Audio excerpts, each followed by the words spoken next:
let me give a caveat before we even start. This is not going to be a heavy shir. It's going to be a lot of fun, but it's going to be more entertaining than the previous shirim that we've had. It's not with big PowerPoints, cracking jokes. If you thought you're going to come with some deep reflection on the power of Chassidic dating, no, I think it's a joke. Not fully a joke, but on the most part, it is a joke. So let's start up with a few great Shidduchim stories. I don't know if Shidduchim work. I mean, that we could talk during the next hour.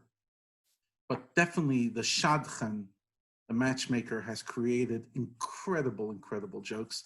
And I've chosen the choicest amongst them to share with you. Okay. So Chaim Yankel, nice Chassidic boy, went to yeshiva, never spoke to a girl in his life. He wouldn't be caught dead talking to a girl. And he doesn't know what to do. He's about to take a girl on a date, and it's totally beyond him. I'm going to take a girl on a date. What's going to go on? So his father sits him down and says, listen, I have great advice for you. This is how you date. Okay? What do? So he says, talk about family, talk about things you enjoy, and talk about philosophy. Okay, that should be enough to carry a date for an hour, 2 hours. Okay. Comes to the girl's house, sits across the table. What do I have to talk about? What do I have to talk about? What do I have to talk about? Oh, okay. Family. Do you have any brothers? She looks at him and says, no. Okay. What's the next thing I have to talk about? What's the next thing I have to talk about? I have to talk about, oh, right, things I like. Do you like popcorn?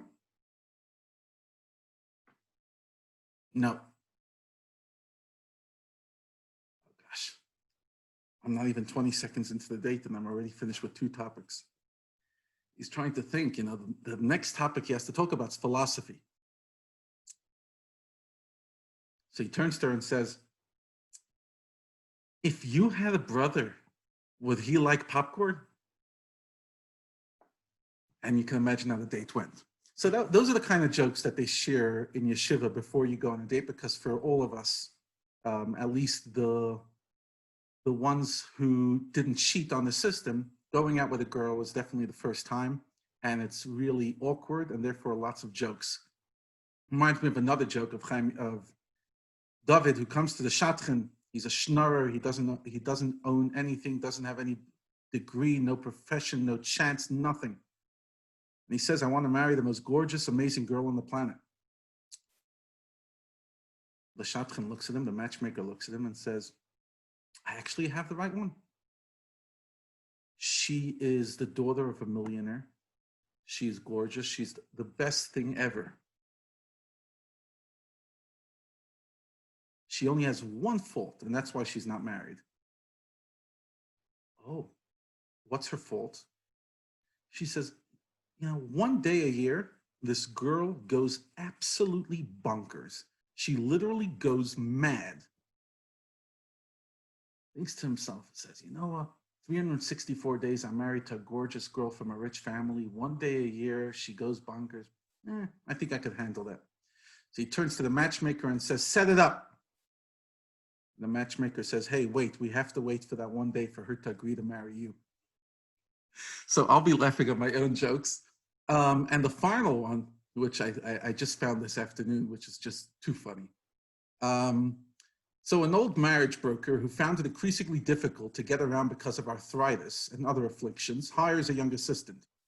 Do you know anything about the business? Asks the aged matchmaker. Not a thing, says the man. Then give a listen. The main point in matchmaking is always flatter the merchandise. Never hurts to exaggerate a little. Spread it on good. Understand perfectly, the new assistant says. Okay, next evening, the old broker takes the young man to the first call.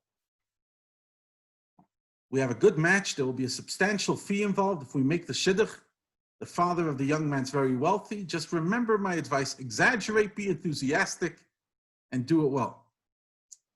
So seated around the table in rich man's house, the broker starts his pitch. Have I got a girl for your son? She comes from a long line of famous rabbis and wealthy bankers. Yichis, you can't imagine. The assistant looks at him and says, wealthy bankers, she's a member of the Rothschild family. The old broker turns to him and says, okay, it's an exaggeration, but he thinks, like they can find out in 5 seconds that the girl doesn't come from the Rothschilds. Okay. The old matchmaker continues. He says, she's always groomed, and on each pinky, she wears a 10-carat diamond ring. 10 carats, screams the assistant. Those diamonds are 20 carats. But they cannot compare to her gorgeous face. The broker gulps. Okay. He wants to play it down a bit. Doesn't want to overpromise. Says, well, to be perfectly honest with you, tells the father, she does have a slight imperfection. She has a tiny wart on her back. A wart? It's a hump, says the assistant. The old broker glares at the young man as though he would throttle him. Says one more thing. Your son will especially be happy to know that she has a figure like an angel and she's thin. Thin? She is overweight. She's a size 52. Her hips, you've never seen anything bigger, etc., etc., etc. So basically, those are the jokes that our teenage or young bachrim joke with themselves when they're about to go on dates because it's clueless. So let me just give you a bit of spectrum and why I feel legitimate to talk about it. Yes, I did marry my wife through the Shidduch system, but that's not why I'm qualified. Why I'm qualified in this very, very specific and sophisticated piece of knowledge is because I grew up in the house of a matchmaker. My father, may he rest in peace, made over 300 shidduchim A to Z, 300 matches, and many others that he helped, thousands. So my father was one of the big matchmakers in Chabad until his last day of his life, until he passed away a year and a half ago. And he started mainly getting involved when I was a young teen, and pretty much from when I was, let's say, 14, 15, till I left the house. I lived in a shadchan's house the whole day. And my father wasn't exactly the kind of guy that spoke quietly. He had a booming voice, and he would just talk about it. It was all over the place. It was all over the house. It was all over the topics. So yeah, I pretty much lived in a house where shidduchim were made, saw the great, the bad, and the ugly. So let's first try to unpack why is it so mysterious, and why is Shtisel that's behind me in the background, or Unorthodox, or so many other shows, Fiddler on the Roof, why does these things gain attraction? And why are people so amused by it? There's no question that a big reason of it is because the separation of genders that takes place from a young age. And somehow at some stage you turn to a guy with a beard, and you turn to a girl who's never spoken to a guy in her life other than her father and brother, and you say, go out. And people then are absolutely amused and sit there thinking, like, how does that work? What actually happens on those dates? And it's like almost like asking what happens to the Amish? What happens to the Amish when they go on a date? So truth be told, whatever I'm going to tell you now is the way it works in the ideal. In other words, the Chassidic community, like any other community, is full spectrum. There are the more right-wing, hardcore, there's the more left-wing, modern. And what I'm describing to you today is not the way the moderns date. The modern frum guy doesn't date that differently than the way you date. Maybe they don't bump into them into a bar, but it's a much more light, easygoing structure. What I'm going to define for you, again, there's a lot of exceptions, millions of exceptions, which I could talk about later. But here is the ideal, which still takes place in many ultra-Orthodox homes, in many communities, the following. So let's start. Two people, a boy and a girl. The boy from the youngest age has gone through a fully Haredi education. Often that means no secular education, or basic, just, English and maths, no high school degree. Many years of yeshiva, first yeshiva high school from, let's say, grade 9 to 11, then yeshiva gdola, which is a second level of yeshiva from age, let's say, 16 till 20, then a few more years of studying to be a rabbi, and now he is on average 22, 23. That's really when Shidduchim starts. Some communities it starts for a boy 21, and there are some communities that start as early as 19, 20. So it's, let's say, the spectrum within all different communities is somewhere between 19 and 23 when boys start dating. And girls would be, let's say, 18 to 20 or 18 to 21 when the girls start dating. So the boy went through the system, pretty much hung out with guys. Again, I'm not talking about guys that cheat the system and have a girlfriend on the side. I'm talking about the guy that does it sincerely and doesn't cheat the system and follows protocol the way it's supposed to be, and shows up at 22. His friends are starting to get engaged. He's now called in the waiting room. There's a lot of terms I'm going to introduce you to tonight. He's in the waiting room, which pretty much means he's now waiting for a shidduch, but he's not going to bars. He's waiting for his parents to tell them that they've done research on the girl and they're ready for him to date. The girl, she's gone through a all-girls school from the youngest age. The girls mostly, on the most part, almost every school I know, the girls do get a high school diploma. So they get an education, half-day Kaddish, half-day secular. They usually split it. The first half of the day is only Kaddish, the second half of the day is secular. After grade 12, they graduate, they go to a year or two of seminary, they come back wherever they live. A lot of them will then congregate in major cities because then there's a lot of people to meet. If you're living in a small town, you're not going to get to really date any from people.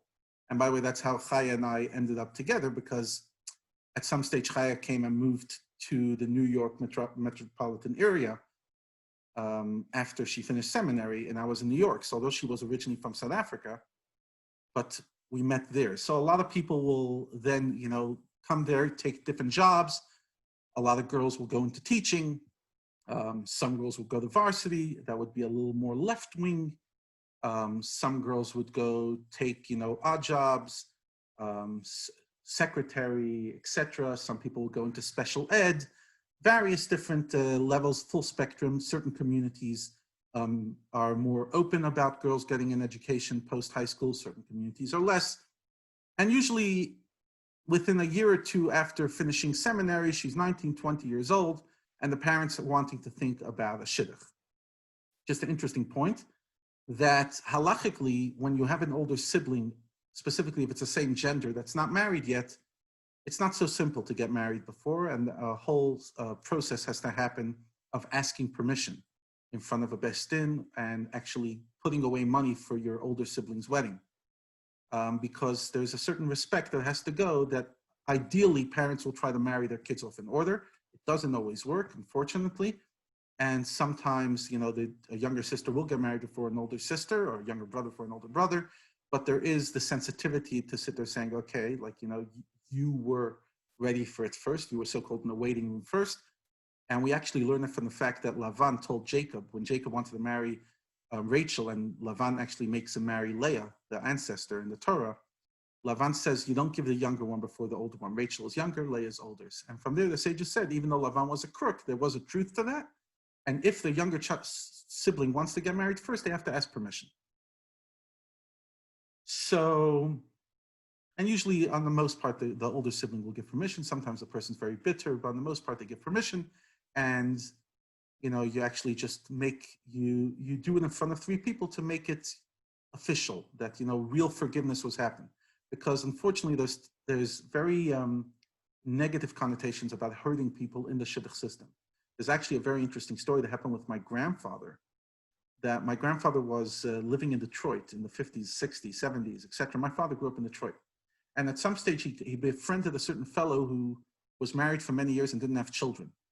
And this person says the story himself. I believe he's still alive. And at some stage, my grandfather says, hey, I know you're not a Chassidic Jew, but why don't you go reach out to Lubavitcher Rebbe, ask him for a blessing? The guy was a bit awkward about it. It wasn't his way of life. But he says, listen, I don't have kids. I could try. So he does it, and answer comes back from the Rebbe. Did you ever offend a woman when it came to marital issues? He thought back to himself. He didn't remember. Then he started digging and digging. He remembered that one time he had dated a girl. And at some stage during the date, she felt cold. So he took off her jersey, his jersey, and gave it to her. And she just put it on to, to keep her warm. And she might have misread it that, he was interested in her and he was being warm because he was interested in her. But the truth is he dumped her that night. He was just being polite, but he wasn't interested. So he thinks to himself and says, hey, maybe that's the girl I offended. I can't think of anybody else. So he gets the number of the brother of this girl, calls him up and says, listen, I know this is awkward. I dated your sister, I don't know, 15 years ago. He says, you're that guy. Do you know how you broke my sister's heart? She hasn't recovered till today.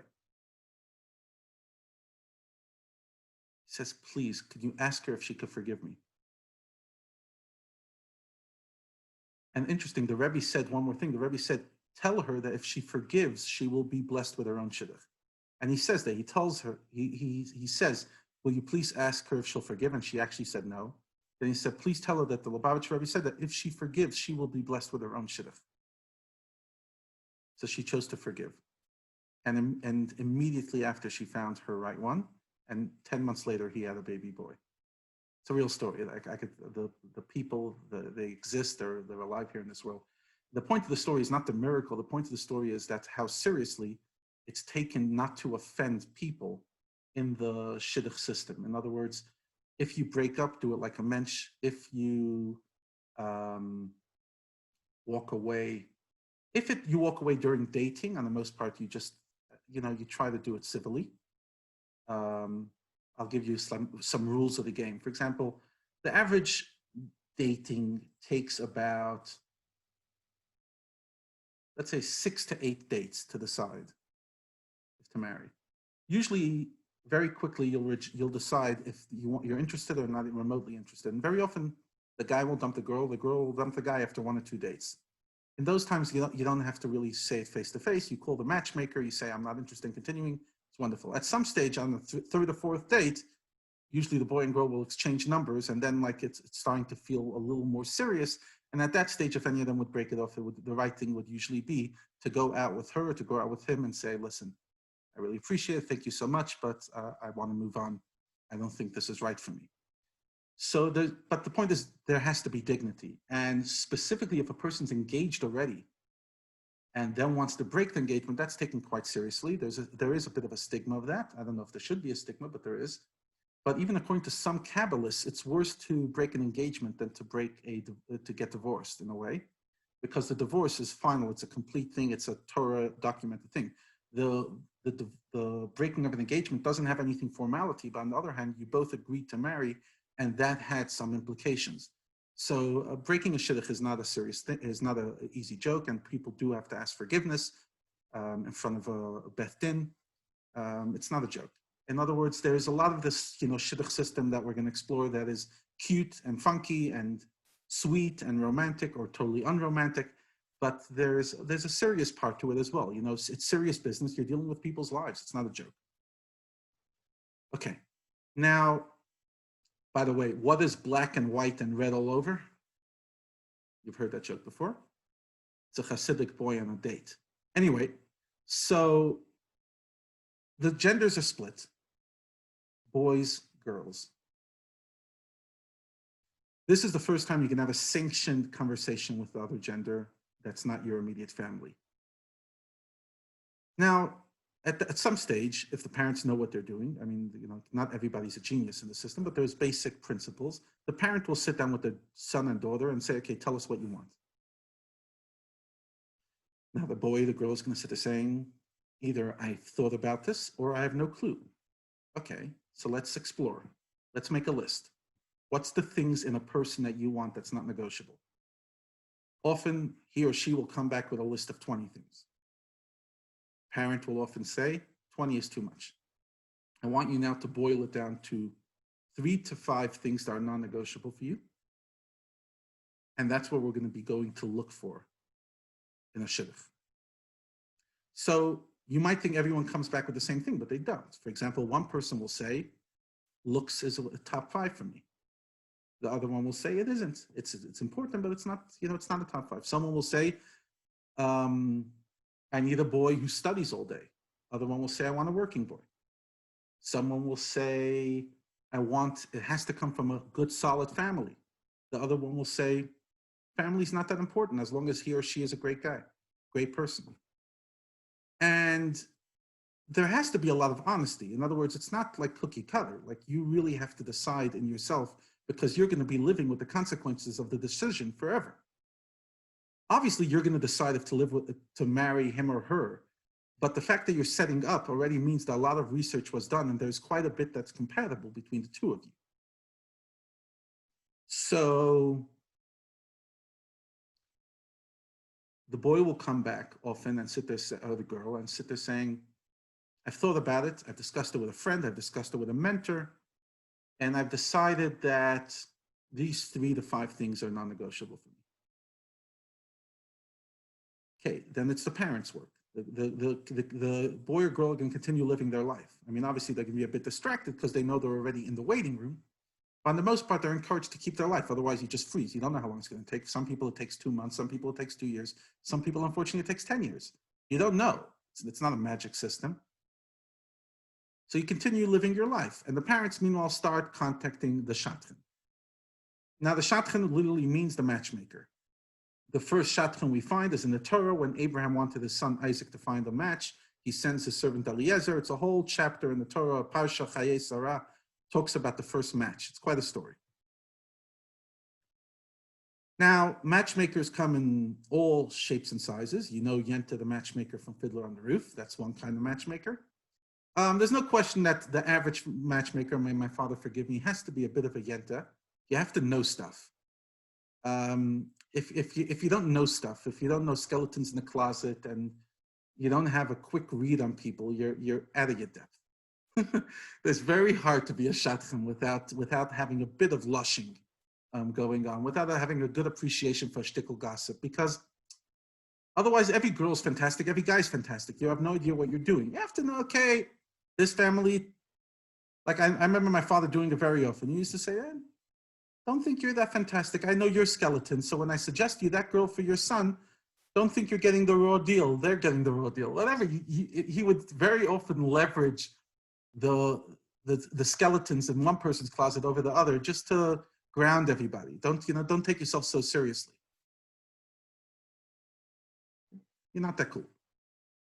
Because when it comes to shidduchim, very often parents will, carry their weight. Try to get the best girl for their son, try to get the best boy for their daughter, etc., etc., etc. And sometimes you'll want to cover over. And there's certain things that are okay to cover over. You don't have to sit there saying, oh my gosh, he has migraines. It's not the most important piece of information. On the other hand, if he or she have a serious illness that interrupts their life, and very often that would include serious mental illness, it would be declared just for the sake of honesty. Unfortunately, I knew a guy that dated a girl, got married, and then showed up to my house 2 months later for Rosh Hashanah meal. And I asked him, I said, where's your wife? He started, ecking-becking. He didn't really say it. And I found out that unfortunately he married a girl, didn't know anything about her condition. She had a very harsh condition. And he felt betrayed. Maybe had she declared it, he would have still married her, but he felt like betrayed and that it wasn't built on honesty. So there is a lot of questions that will often come to a rabbi or a Beth Din to sit there saying, okay, do I have to declare this information or not? In other words, oh gosh, it reminds me of a funny story about myself. Mechai, forgive me. Today's my anniversary, so that's why we're talking about this. So I was dating, and I know I'm white now, but those days my beard was black, but my hair was white. And I was a bit self-conscious about it, as was my mom. And my mom says, listen, Levi, on the first few dates, keep your hat on. Now, if you know me, I never sit with a hat. Even though that's my garb, I wear it when I'm in shul. But on the most part, you don't see me hanging around with a hat. I don't like something on my head. And there I was for the first 3 dates, sitting with a hat the whole time. Finally, at the fourth date, I thought to myself, as I'm driving, I remember where it was, somewhere in New Jersey, I'm going to finally bring out the skeleton out of the closet. So I take my hat off casually, throw it to the back of the seat, and I say, hi, I don't know if you noticed, you're aware that, I do have white hair, and I look much older than my age. And she looks at me and says, of course I knew. Before I dated you, they told me. I was like, and I had to have a hat for 3 dates. So, so some people would, declare that, some people don't, whatever, each one with their own shtick. I know a certain person that, found that something medical during the dating, and they had to pause during the dates and took a week pause just to process it instead of saying, okay, it's like, I have to decide if I'm willing to live with that person now that I heard that condition. But the point is that at least at the beginning of the dating, it's a lot of mind and very little heart. Obviously, the heart has to kick in before you propose, and we'll talk about that in a moment. But by the beginning, it's very analytical. It's a mathematical equation. Do the families match at least somewhat? Do the personalities of the two match? Or if they don't match, do they at least complement one another? Do they jig? Does it sound right? Sometimes you'll get it right, sometimes you get it wrong. But for example, right now we're looking for Shidduch for a certain family member of my family. We're on a WhatsApp group, and very often a name will come up, and different people will know the family or know the girl or know the boy, depending who we're looking for, and say, I don't think it's compatible. I think so. Some people will argue, and then you'll either come to a conclusion that, yes, let's look into this name more. No, this name doesn't have a chance. Now, some people are saying, nah, you just marry, he has pants, she has a skirt, marry them. It doesn't work like that. You try to fit personalities. You try to know. So as I said, a shadchan, the matchmaker, just knows a lot. My father had a booklet this big on boys and this big on girls with resumes, each one that would sign up. It was like actually a signing up fee my father would charge if you wanted him to have your resume and look out for you. Because unfortunately what would happen is he would send out tons and tons of people. Believe it or not, less than 10% of people who go out actually end up getting engaged that time. In other words, my father would, let's say, send out 10 couples and maybe one of them would get engaged. An average guy or girl doesn't just date once and find a lucky one. It takes a while. And as a shadchan, as a matchmaker, you're spending a ridiculous amount of time putting that together. It's overwhelming. So at some stage, my father started charging a down payment, just even if I don't make the shidduch, just for the effort.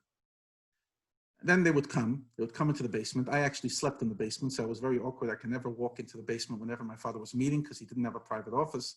So a big part of my life, let's say from age 19 till 23, was based around, is my father having a meeting in the front room? Is he not? Can I walk out of my bedroom? Can I not walk out of my bedroom? And he'll sit with the parents usually. Sometimes the boy or girl will come along, but very often just the parents. And they'll sit there saying, okay, tell me about your son, tell me about your daughter. What are they looking for? And either a name will pop into his mind right away, or a few names. He'll sit there saying, hey, why don't I give you a copy of these 3 resumes, these 3 CVs, check them out, tell me what you think. Or he'll say, I'll get back to you, and then, think about it and go through his list, see if anything's compatible in his mind. My father, interesting, wasn't like a psychologist. He wasn't like very deep in the way he read people. He actually had quite a superficial read, but in a way that was easier, because sometimes if you get too detail-oriented, then you lose the forest for the trees. My father would have like a basic, he would just have this gut feeling and sit there saying, that has a chance, that doesn't have a chance. And he was blunt. Gosh, my father was blunt. Some people couldn't handle it. Like some people, even till today, will say your father was the best shadchan, and some people will sit there saying, oh, that was your father. Oh. And that's the end of the conversation. Because my father was very much in your face. Like if he felt you were, playing games, cut the nonsense, get back to me. There's no reason for this. You guys are overestimating. Your girl's not that beautiful. Your son's not that clever. My father was totally out there. Yeah, definitely being a rabbi in Linksfield was not on his resume. His diplomacy would have lasted him a total of half a day. But that people loved him. Many people loved him. And he made, for some families, he made all the shidduchim in their family, 5, 6 siblings. He made one after another because he was a sharpshooter. You knew exactly where you're holding with my dad. Now, each shadchan is different. Most shadchans are actually women, shadchaniyot, on the majority.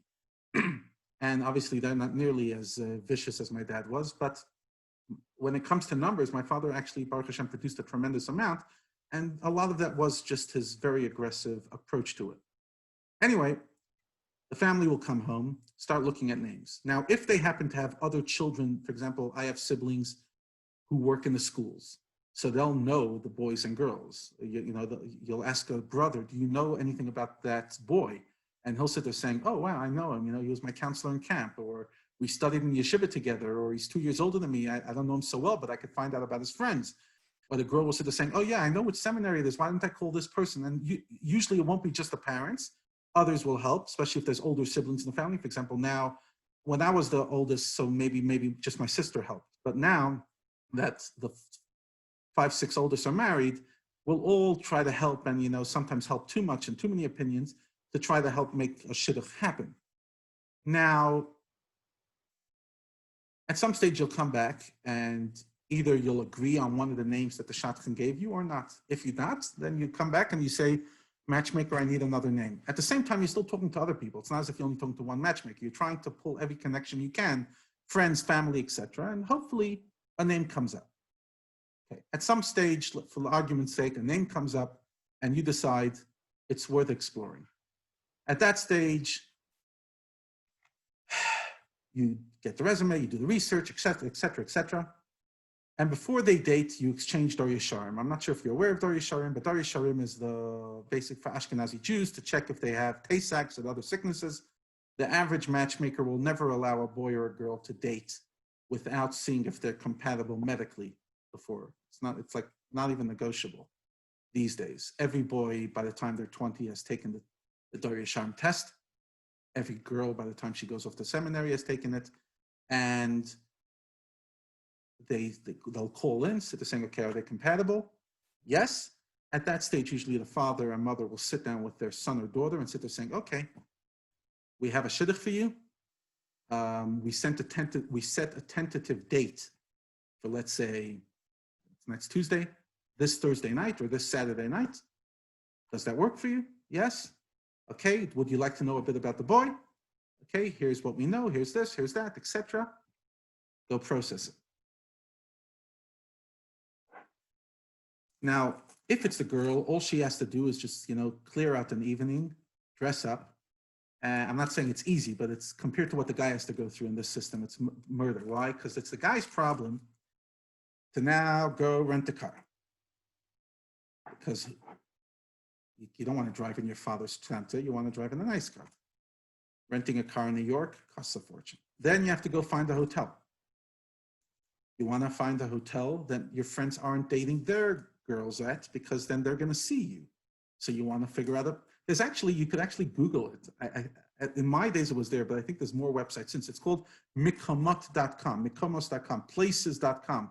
And it's literally a list of 150 places you could date in the metropolis area, in New York area. Museums to restaurants and lots of hotel lobbies. And whatever, promenades, etc. Very funny. Now he has to date. Now also he has to park in Manhattan. So by the way, like the average guy, these days guys have figured out how to do it cheaper, but when I was dating, you took out a girl for one night with just parking, renting a car, and buying her a drink, it's $200. Now, if you're only doing it to one girl once, it's one thing. But what if you're dating every girl every week or every second week a different girl? At some stage, your parents are piling a bill. At some stage, my dad told me, okay, you're driving my minivan and you're going to bring drinks with yourself. Thank you very much. And she still married me. But yeah, the guy starts stressing, where am I going to take her? What am I going to date? He's going to call his friends. His friends start saying, oh, don't go to this place, go to that place, blah, blah, blah. Next, time to date. You didn't think this was this complicated, right? It's quite a system. Comes time to date. Now, there's different ways of dating. There's some people that will take out the girl to Manhattan. There's other Haredi communities where the first few dates it will be in the girl's home. Nobody else will be around. Like the parents will, the boy will walk in, and this was the way it was for most Haredi communities up to 20, 30 years ago. The boy will walk into the girl's house. The parents will greet him, hello. They'll give him a look up and down, what kind of character is he? And then they'll back out, and he or she will sit across the table and have a few hour conversation. The community I come from, it doesn't really happen that much anymore. You'll take her out, but still the first date is always encouraged to be short. Don't go for a long one.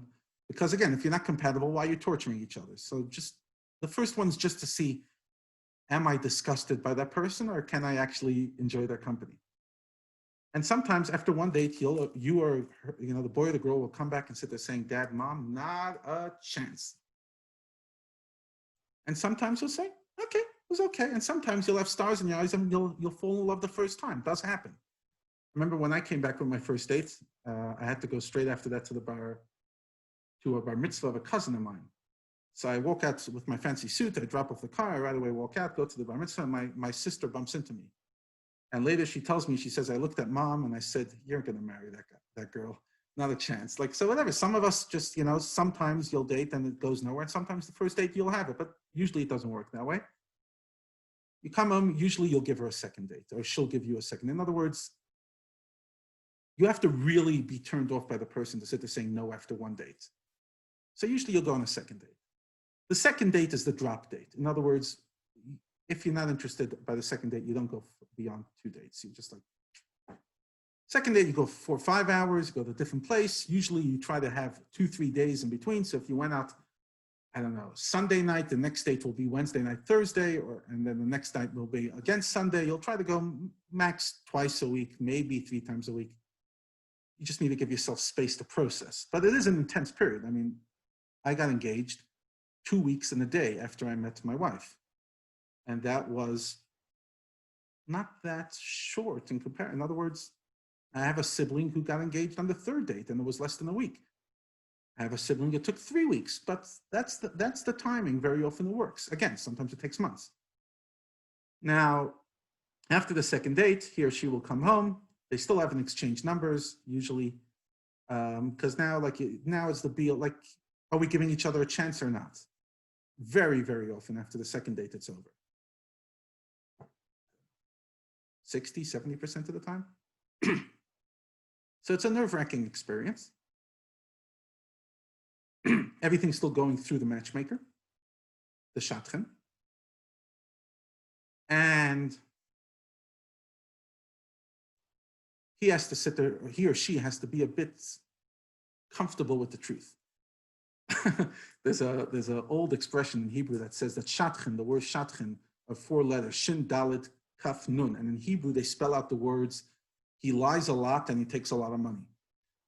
So yeah, you sit there, you don't want to hurt people's feelings. So what if the girl comes back and sits there saying, oh gosh, the guy grossed me out. What are you going to call up? The shadchan's going to call up and say, hello, let me tell you what she said. No, she really thought he's a great guy. He's really fantastic. However, it's not what she's looking for, blah, blah, blah. Sometimes, rarely, the shadchan will sit there pushing and saying, really, are you sure you want to reject this? But usually, you respect the boy or girl's opinion and it's over. And nothing goes on. It is a bit awkward. You maybe bump into each other on the street once in a while, but again, you don't exactly interact with the other gender that much, people you don't know. So whatever, it's awkward. You bump each other on the street. You get over it. It's not that awkward if you dated twice. It's awkward if you dated 8 times, 10 times, and then you bump into each other on the street. Let's say after the second date it worked. Mazel tov. Okay, you go out to the 3rd date, 3rd or 4th. And it's not rigid, but it's pretty much the way the system. Now, some communities only date twice. Straight out. By the second date, the parents look at the boy and look at the girl and sit there saying, honey, yeah or their name? Yes or no? In or out? Make up your mind. That's the more right wing. The community I come from, even in the right wing, it'll never really go less than 5 or 6, 7 dates. Now, some of you might sit there saying 7 dates and then what? And then you decide you want to date her? No, then you decide you want to marry her.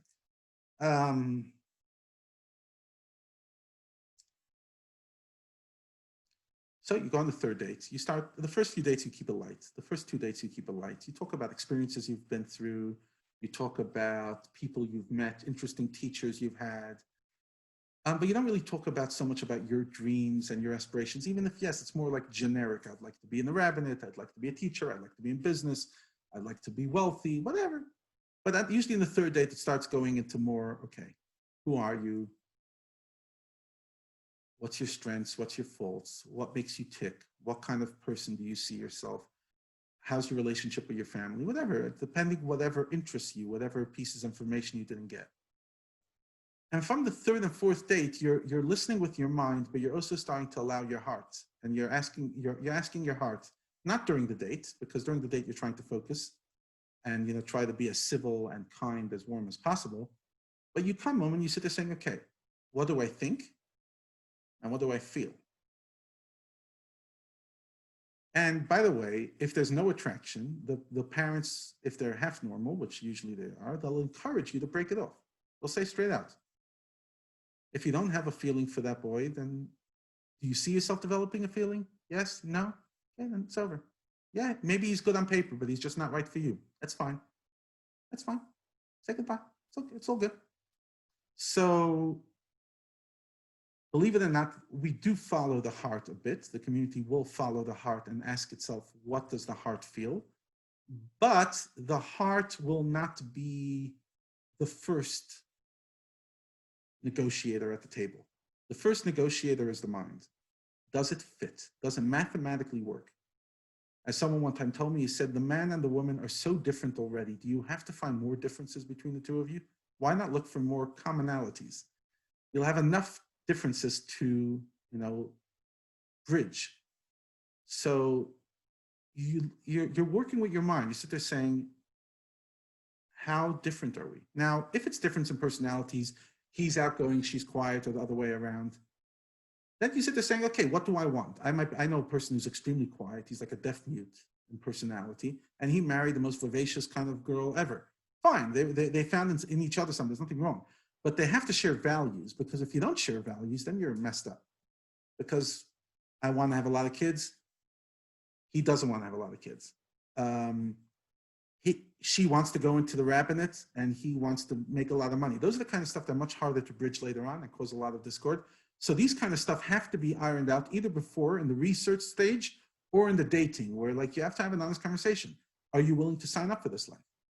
If we go into the outreach rabbinate life, it will never be a life of wealth. It will never be a life of indulgence. I don't know, miracles can happen. But on the most part, this is the life we're signing up for. Are you interested? Do you really want this? Do you want to think about it? And by then, usually both of them have thought about it enough to sit there saying, yes, this is what I want, or no, this is not what I want. And even if you're very attracted to the person, if there's certain values that you cannot cross over and there's no mutual ground, then you'll be encouraged at this stage to sit there saying, okay, it's still early in the game, cut it. If you start finding that in the most part you're compatible, and by the third, fourth date, you've pretty much spoken about how many big things are there to talk about? What you want to do with your life, what's your relationship to the religion, what's your relationship to your family, et cetera, et cetera. Believe it or not, it's not that much to discuss. People sit there saying, oh my gosh, don't you have a million things to discuss? No, you don't. You really don't. After third or fourth date, you basically just start listening to your heart. What am I feeling? I'll take a break for a few days, not a few months, a few days, a week. Do I miss her? Do I miss him? Do I want to see them again? Would I mind never seeing them again? And you'll usually have a mentor or a sibling or a parent, depending which one you trust, who will be pushing you on these questions. Tell me, what do you feel? What do you think?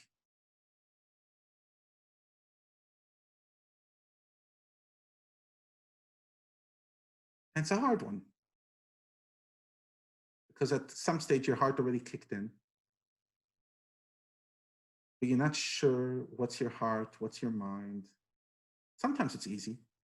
For me, it was easy, but for many people, it isn't. You're not sure what your heart's telling you. You're not sure, will I miss? Remember, it's for the first time, both of you never went out with somebody from the other gender.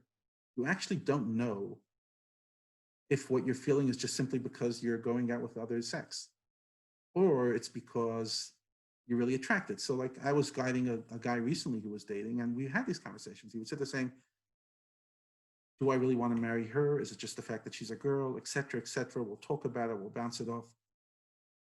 he decided that, yeah, he does want to marry her and they're going to live happily ever after, please God. Sometimes they'll sit there deciding, no, it's, no. If I listen to my gut, it's telling me no. And then you'll go out with the person and you'll sit there saying, thank you so much for giving me the time. And I appreciate your faith in the process till now. I don't feel that we're compatible for each other. It's not exactly where I want to go in life. And I wish you all the success and all the luck. Again, if you want to continue, then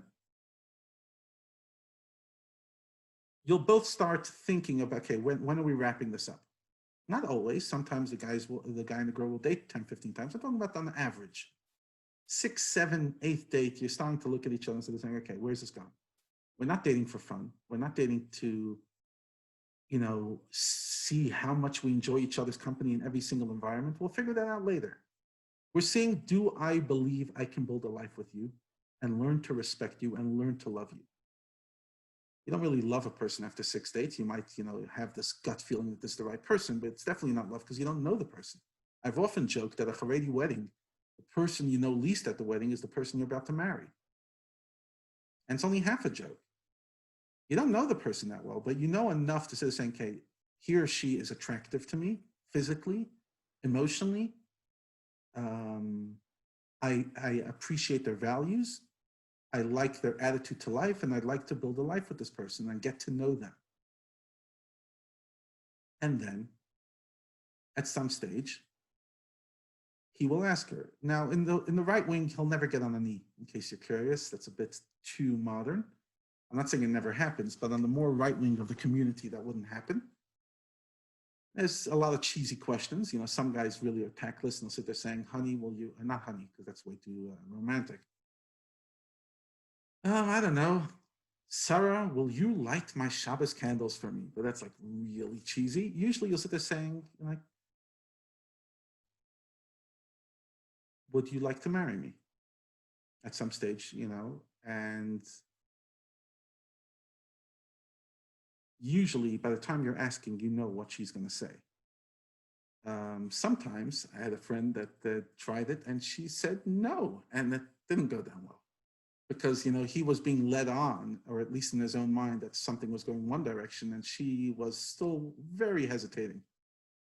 And then they actually did get married. She just needed more time. And she was like, no, just pause. I'm not ready to say yes. I'm not feeling it. But usually by the time you ask, you'll actually ask through the matchmaker. Often your parents will ask, is the other side ready? Should we start wrapping it up? Wrapping it up as in get engaged.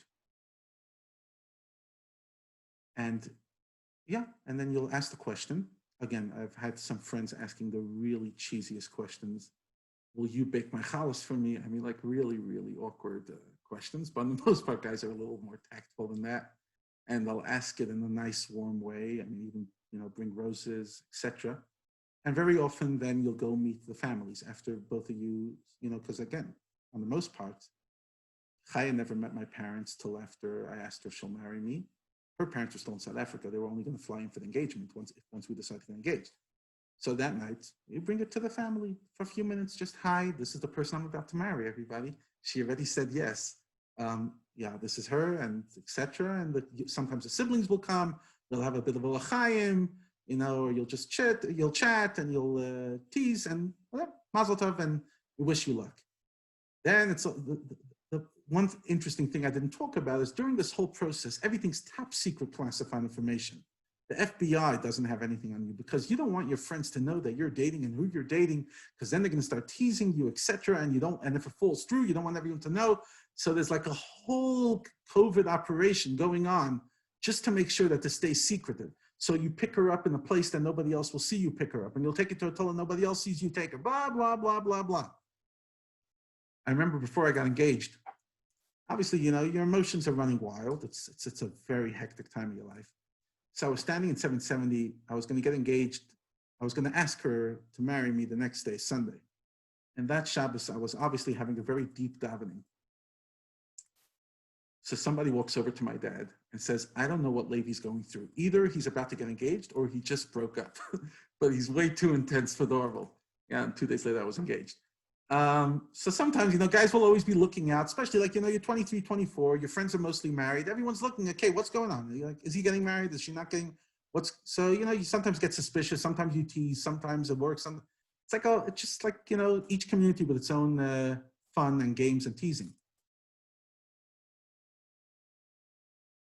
Anyways, at some stage you decide you're going to announce it. In the Chabad community, the custom is you go to the Rebbe's grave, and that's where you make it formal.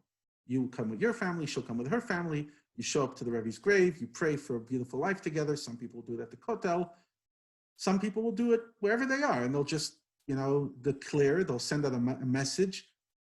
He and she are engaged. In Israel, very often, they'll put it in the Haredi magazines. So like in the magazines, every single week or every day on the dailies, this boy from this family is engaged to this girl from this family. Mazel tov, mazel tov, mazel tov. And of course, everything breaks wild, and they're engaged. Have a big party, engagement party. It's called l'chaim or a vart, whatever. And then the marriage. And marriage is encouraged to happen very soon after the engagement, because the engagement is an awkward period. Remember, you've committed to marry this person. You don't know this person. And the engagement is quite a stressful time. Two families trying to put a wedding together. Remember, it's not the boy and girl usually negotiating the wedding. We try to keep them out of it. It's the parents. Each parent is trying to get advantage from the other parent to make sure that they're not spending more. And then there's the whole system of how to split it. So I think things have changed, but this is the way it worked in my days. Some weddings, it's 50-50, boys' side and girls' side. Some weddings, it's flop. Flop. What's flop? The boy's family will pay for 4 things, and the girl's family will pay for everything else, and it pretty much equals out 50-50 or maybe 55-45. What's flop? Flowers. O is orchestra. P is photographer. And L, I can't even remember. Now, basically, you're paying for those 4 things. The girl's family is paying for other stuff. And you split out a system, and it's often complicated. It gets messy. Even the Talmud says that there's no Shidduch that doesn't get messy at some stage. So it does get messy. But hopefully it doesn't get too messy, and the two of them still want to stand together under the chuppah. And a few months later, sometimes as short as 6 weeks, and sometimes maximum, let's say 4 months, you're married to the person you barely know. Okay, so for the last few minutes, I'm going to engage as if you're asking questions with certain stigmas. But by the way, you could text questions and I'll do my best to answer them. Number 1, does it work? How many of the people don't really want to be in a marriage and they're only staying married because they're afraid of the stigma? Honestly, not many. Not these days. Most people are getting married knowing that they're here to work hard together with another person to build a home. And yes, it has tough moments, but I think of my family members, I think of my relatives, I think of my friends. Obviously, I don't know everything that's going on in the back room, but most of them are happy. They are. It works. The system does work. It doesn't work for everybody. There is a 6 to 10% divorce rate. And there are quite a few people who are not getting engaged because there's different excuses. There's more girls than boys, etc. And I have close relatives who aren't married, even though they follow the system. So it's not foolproof. Ultimately, it still needs a lot of mazel. But it does work very, very often. Yeah, L is for liquor. Thank you so much. Right, L is for liquor. You have to bring the l'chaim for flop. True story. And by the way, it comes to a lot. You're having 300-400 people over there and you don't want to give them anything junk. So whatever, it becomes a cost. It does work. And I'll be honest, it has a higher chance of working than the other way. I'm not saying there's no happy marriages the other way. I know many people in my community with beautiful marriages who didn't do the Shidduch process. But it has a higher chance. And that is because often what breaks down a marriage is a misalignment of values. You're just going 2 different places. He wants one thing, she wants another thing, and they never really discussed it. They met in a bar, they loved each other's looks, they loved each other's charisma, they loved each other's dynamism, and they got married, but they didn't really sit there saying how many kids you want or have an honest conversation. And suddenly one of them wants a big family and one of them really doesn't, or one of them wants to live a humble, grounded lifestyle and one of them wants to live a materialistic lifestyle. No judgment, but they just want different things. And often that causes a collapse. And the gift of this system, again, it's not foolproof, but 9 out of 10 times, you've discussed all this. Yes, you're still surprised. Nobody's going to sit there saying, I know everything about her or him when I got married. That's nonsense. But you know a lot. There's very few value surprises that can come. You've discussed it. You've agreed upon it. Yes, people change, but values don't change so quickly.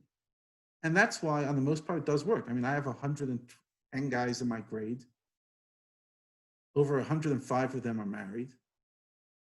I think one of them got divorced and got remarried to another girl. It's pretty good. It is pretty good. Like, okay, now there's a few that didn't find their bashert. There's one who had a broken engagement. I'm saying there are stories, but when you look at the big numbers, it works. It really works. My uncles and aunts, so I have one uncle who's divorced. And I have one uncle who unfortunately struggles with a certain illness, a mental illness, and he never married.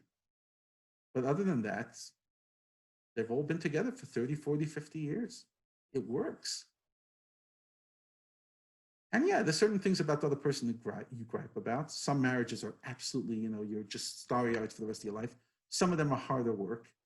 But you believe in marriage. That's what I'm saying. I've always said this, and I really believe it in my own life. I've seen it more and more. More than you love the person, you have to love the institution of marriage. You have to believe in its value, regardless of the person. Then obviously love the person as well.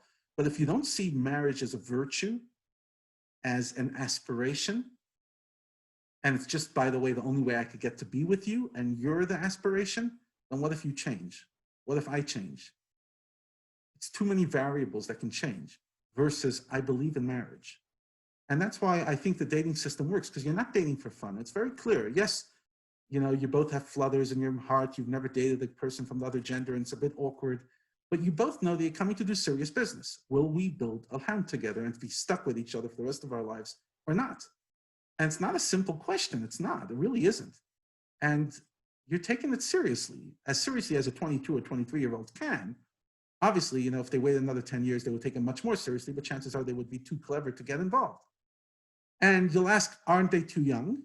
And my answer to that will be sometimes. I personally didn't feel ready in my younger 20s. I got married just after I turned 25. But there's something beautiful about marrying before you've formed in your ways and you form yourself together with that person versus forming yourself a lot and then live the person. You might argue that point, but I've seen it work that way quite well. Another argument was sit there saying, why not have fun and then, or have practice and then get married? So for me, I first find it quite condescending to the people you're dating.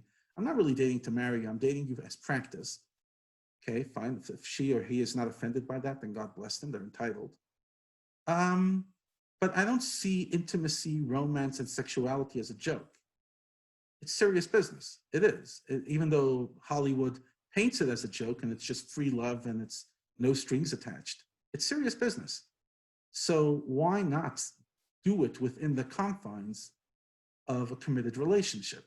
I'm not dating you for fun. I'm dating to see if we'll be married. If we could decide to get married, then yeah, we could have all the fun in the world. But fundamentally, it's not about the fun. And it's not about, the boy or the girl chilling through their first half of their 20s and doing things that maybe they'll regret in 10 years' time, but they got it out of their system. Versus, no, you're 20s, you're mature, you're not a baby, you're big enough, you're gonna take responsibility for somebody else in your life, and you're gonna move on. Another interesting point I wanna bring out is very often in these communities, they'll have babies very quickly after they got married. Some people will sit there saying, gosh, you barely knew the guy.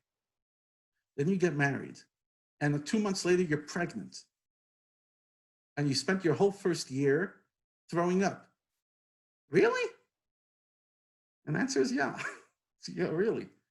And you get to know each other through that, and suddenly you have this third partner in your marriage who suddenly takes over your life, and you figure it out. Again, like what I find this worldview versus the other worldview is this worldview does adapt a lot of faith.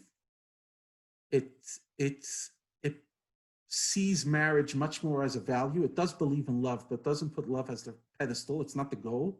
It's a great benefit and it's a great feeling. But ultimately, you're going here to build a Jewish home. And part of building a Jewish home is having a child. Yeah, technically, you could go on birth control. There's no halachic reason not to, but young couples are encouraged. If there's no reason to, then yeah, have as many children as you can. And there's no reason to delay it. If Hashem wants you to have it right away, then don't play God with your body and do it. Again, you might sit there saying that's primitive, but nobody's forcing the girl to do anything. It's not like that. You know, the girl will decide how many kids she has. Like often people sit there say, Rabbi, you have 6 kids. And I'm like, whoa. It's her call, not mine. Okay, and that's important. Like, it's not like the husband sits there saying, okay, you're going to be a baby machine. It doesn't work like that. I'm sure it does work in some crazy circumstances, but on average, the guys sit there like, you know, whatever, we're going to have as much as both of us can handle under the circumstances. On the other hand, we will try to stretch ourselves a bit. Again, it's a different world. It's a different worldview, but it's all part of that same process that we're dating to get married, to build a Jewish home, to build a Bayit Ne'eman B'Yisrael, a trustworthy home in Israel, which includes creating generations after us. Sometimes you're lucky and you don't fall pregnant the first year and you do get to have a more chilled year. And sometimes you're lucky the other way and you do fall pregnant and that's your first year and that's it. So you get to know each other the second year or the third year, whatever. And you figure it out. And, you know, I'm married for 11 years and we're still, you know, in many ways dating each other and getting to know stuff. And I don't see it as a train smash. I don't think you should marry after you know everything, because then there's nothing left to surprise you. And honestly, I've known too many people who dated for many years and then broke up right after their marriage, because there's nothing left. There's no enigma. You know the person inside out. You've tried them out in every single way.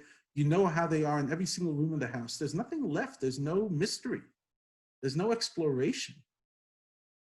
I don't see it as an upside. Do you? Part of the mystery of marriage, part of the beauty of marriage is, I want to get to know you more. I don't know you well enough. Tell me about yourself. Again, you could walk out of tonight, sit there saying nothing resonated. And it was just entertainment. I hope it was funny, at least parts of it. Or you could walk out, sit there saying, you know what? Some of the points are, I want to finish off with a few jokes, if you don't mind. So Jack set up with a girl. He's promised by the matchmaker that she's absolutely fantastic. Walks in, gives one look at her, runs over to the matchmaker who's in the back of the room and starts whispering, "Are you out of your mind? She's blind. She's terribly overweight. She's missing a leg." And the matchmaker looks at him and says, "Why are you whispering? She's deaf also." Et cetera, et cetera, et cetera, et cetera. And the final one is about the boy who shows up, and the prospective father-in-law looks at him and sits there telling him, "So how do you plan on making a living? God will provide. How are you going to take care of my daughter? God will provide. How are you going to raise a family? God will provide. Done. Match made in heaven." His wife looks at him and says, "David, really?" He says, "What do you mean? The guy thinks I'm God." So, yeah. I would love to hear your feedback on this and love to explore this in different settings. But this is the 1-hour version of Shidduchim in the system. Again, I cannot talk for millions of people. There are many, many people who live this lifestyle, but it is one lifestyle. It is one way. And I hope you found that a bit informative. God bless you. And here's some music.